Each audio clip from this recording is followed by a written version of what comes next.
वस्त्र में विराजमान करके। प्रेम सिंह जी अयोध्या जी से। जय श्री कृष्णा महर्षि। महर्षि, प्राण प्रतिष्ठा के उपरांत श्री राम जी की जो प्रतिमा स्थापित हुई थी वो दिव्य और सजीव हो गई। ये सजीवता का कारण क्या है? देखो, एक तो हमारे शास्त्रों में मंत्रों में बड़ी सामर्थ्य है। जब मंत्रों का ज्ञाता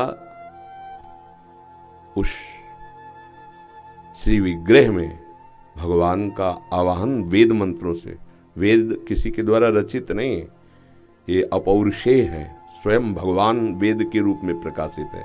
तो जो मंत्र वेदता, त्रिकाल संध्या करने वाला, ब्रह्मणत्व से युक्त, जब ब्रह्म ऋषि आवाहन करता है मंत्र से, तो भगवान जो सर्वत्र विराजमान है वो वहां प्रकाशित हो जाते हैं। हृदय में भगवान सबके विराजमान है ना, पर प्रकाशित तो नहीं है ना।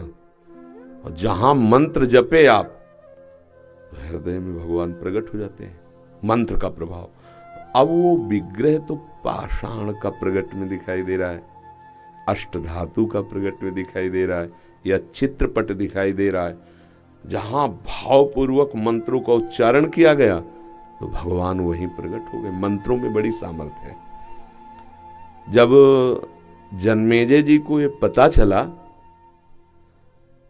कि हमारे पिता को मारने वाला ये तक्षक सर्प अभी भी जीवित है और पिता हमारे पधार गए, तो धिक्कार हमारे जीवन को, अगर वो जीवित रह जाए मैं सर्पेष्टि यज्ञ करूंगा और उसका आवाहन करके यज्ञ में भस्म करूंगा।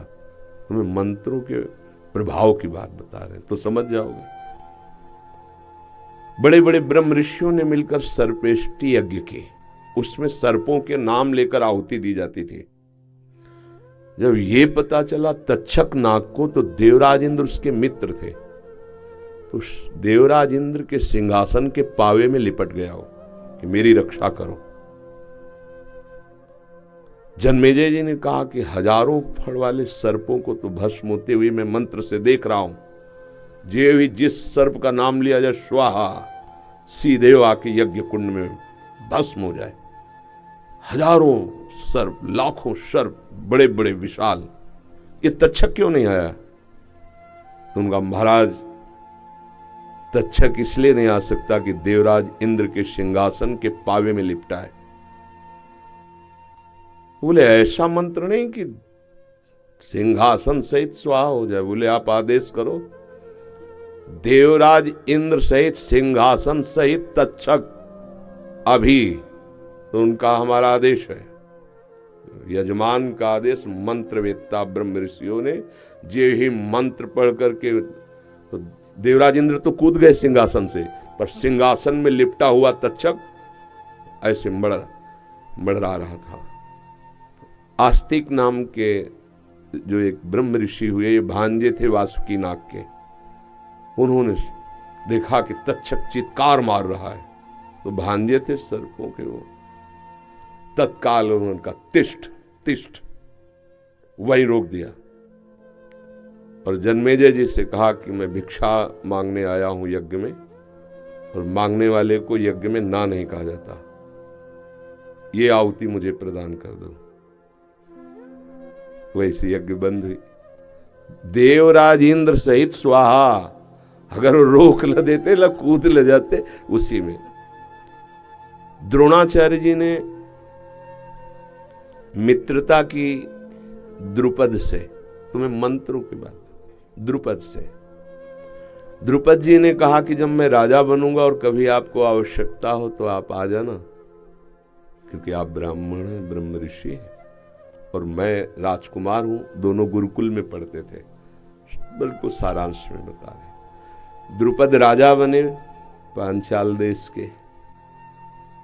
अब महाराज को जब अश्वस्थामा प्रकट हुए द्रोणाचार्य के, तो आवश्यकता बढ़ी, तो उनको याद आया मेरा मित्र राजा द्रुपद।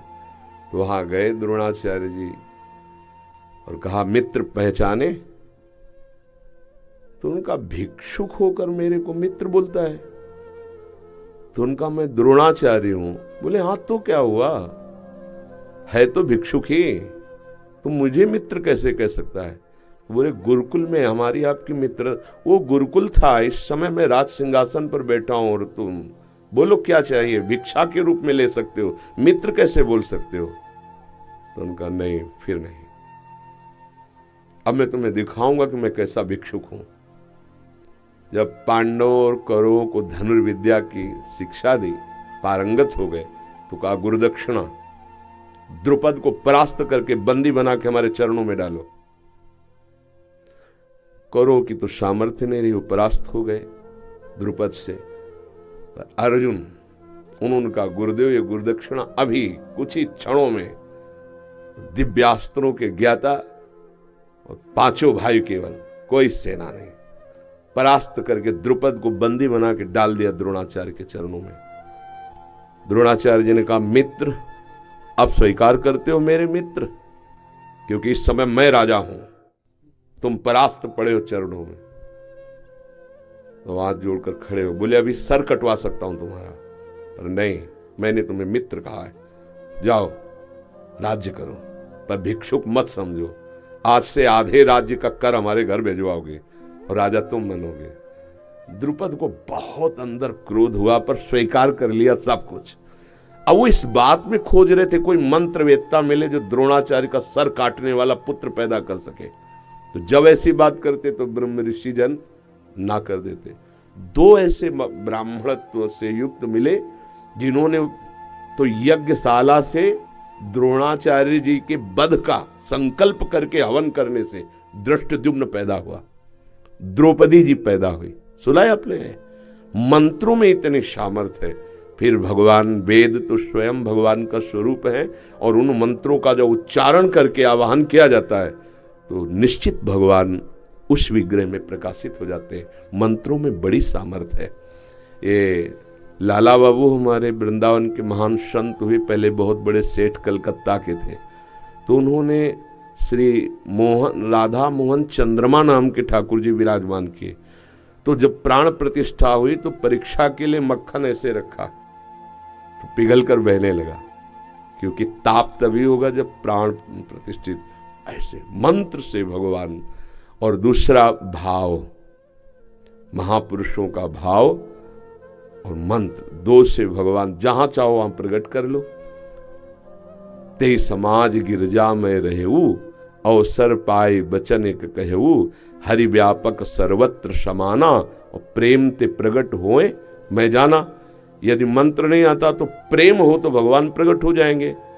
नहीं तो मंत्रवेत्ता, अब जैसे प्रेम, प्रेमी जन भगवान की छवि को लिए, विग्रह को, और छाती से लगा लिए, और भाव में तो प्राणों से प्राण, हृदय से भगवान, बिल्कुल प्राण प्रतिष्ठा हो गई। जैसे महाभागवत प्रेमी जन, जैसे मीरा जी, मेरे तो गिरधर गोपाल, तो साक्षात गिरधर, पूज्य राधा बाबा छवि में ठाकुर जी, साक्षात वहां प्राण प्रतिष्ठा भी मंत्रों द्वारा नहीं कराई, भाव द्वारा।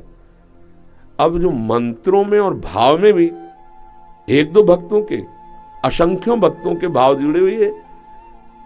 जो दशरथ नंदन प्रभु राम जी हैं, चाहे जिस भाव के हो, लेकिन जुड़े तो है ना, हमारे ही तो प्रभु है ना। तो सबके भाव और मंत्रवेत्ता महापुरुषों का, एक से एक महात्मा, आप क्या समझते हो? कौन सा महात्मा किस कोटि का, आप क्या समझते हो? तो मंत्रवेत्ता ब्रह्म ऋषियों का आवाहन और भक्तों की भावना, तो साक्षात प्रभु का घर है। प्रभु वहां तो थे, वो प्रकाशित हो गए उस विग्रह में। कोई आश्चर्य की बात नहीं। समझ पा रहे आप?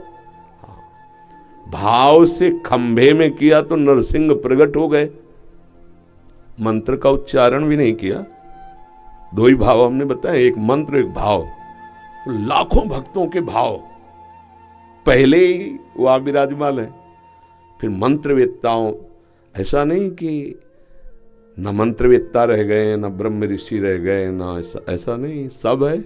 हाँ, बहुतायत नहीं रह गई, पर ऐसे ऐसे अभी मंत्र उच्चारण करने वाले कि चमत्कार प्रकट हो जाए। देखो प्रकट हुआ ना चमत्कार, विग्रह में भगवान साक्षात विराजमान हो गए। पहले जो विग्रह का दर्शन किए हो और फिर प्राण प्रतिष्ठा के बाद, तो आप देख लो साक्षात भगवान उनमें।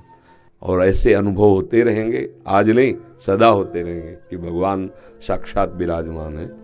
ये इसमें कोई संशय नहीं है।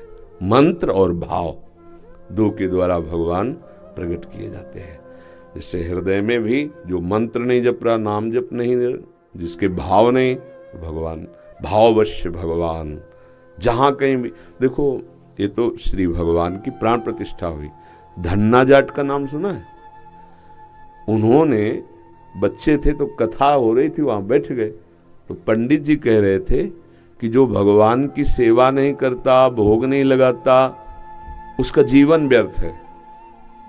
9 किशोर बालक थे, ये बात बैठे भगवान की सेवा। तो एक दिन पंडित जी कथा के पहले वो अपने ठाकुर सेवा करते तो वहां पहुंच गए, देखा ठाकुर सेवा, वो रोने लगे, हमको भी ठाकुर जी दे दो, गुरु जी हमको भी ठाकुर जी दे दो। उन्होंने देखा बच्चा है, ठाकुर जी की बात कह रहा है। उनका कथा के बाद 7 दिन कथा हो जाने के बाद वो इंतजार करते, 7वें दिन वो सब अपनी सामान बांधे और घोड़े पे चलते थे उस समय। तो वो रास्ते में पीछे, गुरु जी आप कह रहे थे भगवान दे देंगे कथा के बाद। उनके मन में दया आई कि बच्चा है क्या, तो अपने शालिग्राम भगवान विराजमान को भांग का बट्टा, भांग खाते थे तो वैसे बोले तुम्हें छोटे ठाकुर चाहिए कि बड़े ठाकुर? तो बच्चे थे, उनका बड़े ठाकुर चाहिए, तो भांग का बट्टा दे दिया। अब देखो कुछ नहीं, भांग बांटने वाला, बस वो भाव कर लिए ना मेरे। अब गरीब घर में थे तो बाजरे की रोटी, माँ 1-2 रोटी ऐसे ठाकुर जी को। और उन्होंने बताया था कि सेवा कैसे करोगे, बोले नहा के नहला देना और पवा के पा लेना, समझते थे ऐसे। और वो बालक उनका पाव 1 दिन 2 दिन 3 दिन 4 दिन ठाकुर जी वो हट कर लिए, नहीं पाए स्वयं। जब हट करके कि हम अपने प्राण त्याग देंगे लेकिन बिना आपके पाए हम पाएंगे नहीं, तो वहीं प्रभु प्रकट हुए, भांग के बट्टे से भगवान प्रकट हो गए। मित्रवत धन्ना जी के साथ खेलते भगवान। भाव और मंत्र दो में बड़ी सामर्थ्य है, उसमें संशय नहीं करना चाहिए, बहुत अपार सामर्थ्य है। अब क्या हो गया, इतना आहार विहार अपवित्र हो गया है कि मंत्रों को सिद्ध कर पाना उसको से थोड़ा कठिन। पर ऐसा नहीं कि नहीं है, त्रिकाल संध्या करने वाले ब्रह्मणत्व से युक्त जो ब्रह्म ऋषि जन है, अगर मंत्रवेत्ता आवाहन करें तो वैसा ही प्रभाव। आप तो वहां दर्शन ही किए होंगे, प्रभु के दर्शन ही किए होंगे, अयोध्या में ही रहते हैं। अभी जाना है प्रभु जी, अभी जा नहीं पाए। हाँ तो आप दर्शन करना। हाँ, हमें तो दूर से भी उनका, जैसे सूर्य का तेज है ना, संपूर्ण ब्रह्मांडों में छाया रहता है, पर वो एक कांच होता है जो विशेष, वही सूर्य के तेज को पकड़कर आग लगा सकता है, समझते ना? हाँ, वो जो भी होता है ना, ऐसे ही भक्तों का हृदय कुछ विशेष होता है। कहीं भी हो तो तेज उधर से, तो जो तुम पूछ रहे हो, जो तुम वर्णन कर रहे हो, वो विराजमान वहाँ है, कनेक्शन यहाँ है, पूरी सूचना, पूरा भाव, पूरा सब यही समझ में आ जाएगा। भगवान सर्वत्र है, भाव के द्वारा, प्रेम के द्वारा प्रकट होते हैं। मंत्र और भाव के द्वारा कहीं भी भगवान को प्रकाशित किया जा सकता है। जैसे नामदेव जी ने कुत्ते में भगवान को प्रकाशित कर दिया, भूत में भगवान को प्रकाशित कर दिया। भाव और मंत्र में बड़ी सामर्थ्य है। अयोध्या में तो लाखों करोड़ों भक्तों के भाव जुड़े हैं और ब्रह्म ऋषियों के मंत्र, आचार्य कोटि के महापुरुषों का संकल्प, तो भगवान को तो प्रकाशित होना ही पड़ेगा। और भगवान तो वहाँ प्रगट में विराजमान है, क्योंकि उनका घर है। जैसे वृंदावन है ना, ये यहाँ प्रिया प्रीतम प्रगट में विराजमान है। बस थोड़ा माया के पर्दे हटे तो दिखाई देगा। ये दिव्य धाम है भगवान का, वृंदावन धाम, प्रेम धाम। तो अवध धाम, जैसे यहाँ कृष्ण जन्म का स्वरूप मथुरा, राम जी के जन्म का स्वरूप अवध, और ये लीला विहार स्थली प्रिया प्रीतम की प्रेम धाम है। बड़े भाग्यशाली जन हैं जो भगवान के नाम रूप लीला धाम से जुड़े हुए हैं, अपनापन किए हुए हैं। ये यहाँ भी भगवान है, बस यहाँ के भगवान प्रकट हो जाए, निहाल हो जाए। यहीं के भगवान को विशेष प्रकट करने के लिए हम सब जगह जाकर दर्शन करते हैं, भावना करते हैं, पर यहाँ के भगवान प्रकट हो जाए तो फिर एक दृष्टि बदल जाती है। सिय राम मैं, अब देखो दृष्टि बदल गई। सब जग जानी, उसे न स्त्री दिखाई दे रहा न पुरुष दिखाई दे रहा। यहां भगवान प्रकट होने पर सब प्रभु अपने आराध्य देव। जड़ चेतन जग जीव जत सकल राम मैं जानी, ये यहाँ के भगवान प्रकट होने पर न जड़ है न चैतन्य, एकमात्र प्रभु। कैसा परमानंद होता होगा उन महाभागवतों को जो सब में भगवान का दर्शन करें। जैसे मंदिर में जाके दर्शन करते हैं, ऐसे सबके हृदय मंदिर में भगवान विराजमान। पर्दा हटा माया का तो भगवान सबके अंदर बैठे उस महापुरुष को दिखाई।